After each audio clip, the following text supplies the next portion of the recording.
हाँ तो प्यारे भैया बहन, अब हम आगे बढ़ते हैं। उत्कृष्ट धातुएं। क्या आप बता सकते हैं कि आभूषण किन धातुओं के बने होते हैं? सक्रियता श्रेणी के आधार पर हम बता सकते हैं कि इन धातुओं का उपयोग हम आभूषण बनाने में क्यों करते हैं। आभूषण बनाने के लिए सोने के उपयोग करने का एक कारण उसकी निष्क्रियता भी है। चांदी, सोना और प्लेटिनियम धातुएं सबसे कम क्रियाशील होती है। ये वायु, जल तथा अम्लीय और क्षारीय पदार्थों द्वारा प्रभावित नहीं होती है। इस प्रकार की धातुओं को उत्कृष्ट धातुएं कहते हैं। पीछे प्रश्न दिया गया है कि किसे कहते हैं उत्कृष्ट धातु, तो इसका उत्तर आपको यहाँ पे मिलेगा।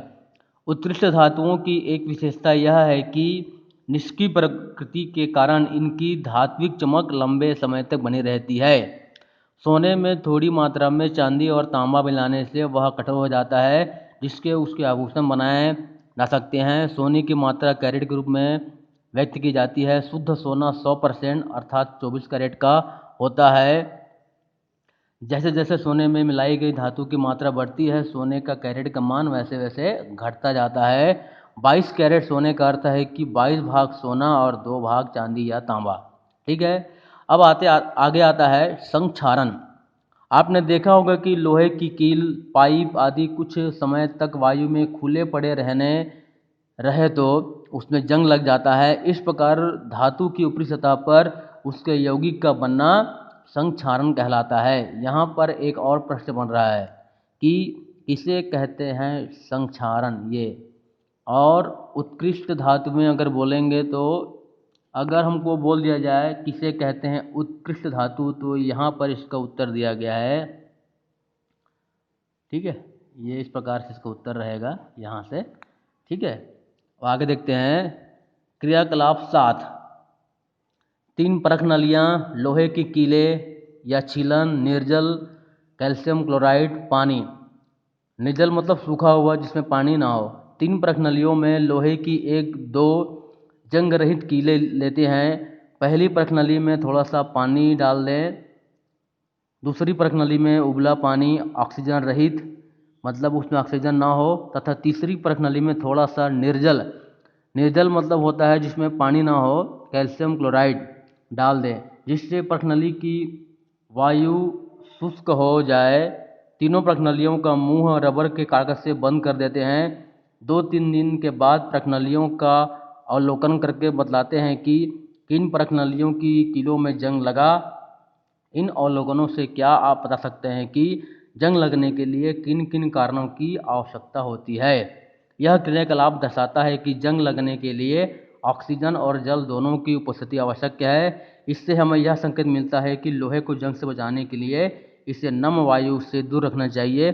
इसके कई उपाय हैं। पहला है पेंट करना।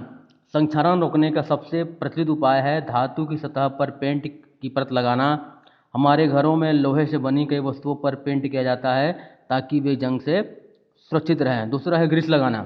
तेल या ग्रीस की परत लगाकर धातु का वायु और नमी से संपर्क तोड़ सकते हैं।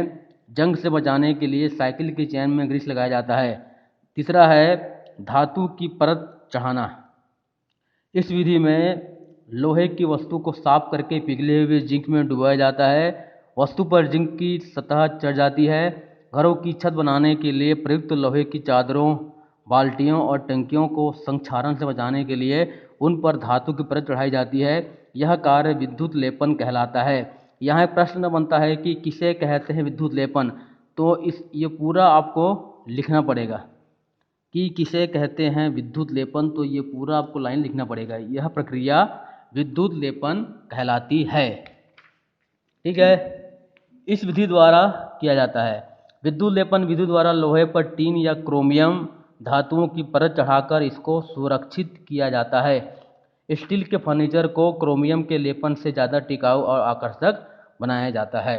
इसी प्रकार है मिश्र धातुओं का निर्माण करके। हम जानते हैं कि प्रायः शुद्ध सोने का उपयोग आभूषण बनाने के लिए नहीं किया जा सकता।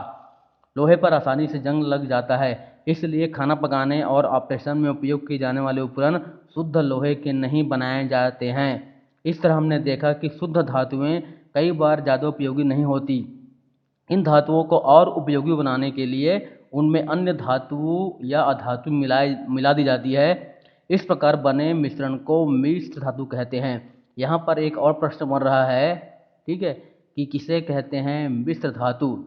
मिश्र धातु में अधिक कठोर तथा जंग प्रतिरोधी होती है। हम आवश्यकता अनुसार धातुओं के अनुपात में परिवर्तन करके वांछित गुणों वाली मिश्र धातुओं का निर्माण कर सकते हैं। कुछ मिश्र धातुओं के नाम आपके पुस्तक में दिया गया है, इसके अवयव दिया गया है, इसको आप लोग लिखेंगे। इस्पात, लोहा कार्बन, जहाज पुल रेल की पटरियाँ, स्टेनलेस स्टील, लोहा कार्बन, क्रोमियम निकिल, बर्तन, शल्य चिकित्सा के उपकरण, कांसा, तांबा और टीन से बनता है। मूर्तियों सिक्के बनाने में पीतल, तांबा और जिंक बर्तन मशीन बनता है। टोलुरियम, डू ड्यूले ड्यूरेलुमिन ड्यूरेलुमिन, एल्यूमिनियम, तांबा, मैग्नीशियम, प्रेशर कुकर, वायुयान के विभिन्न भाग, जर्मन सिल्वर, तांबा, जिंक, निकेल, बर्तन बनाने आदि में इसका उपयोग होता है। ठीक है।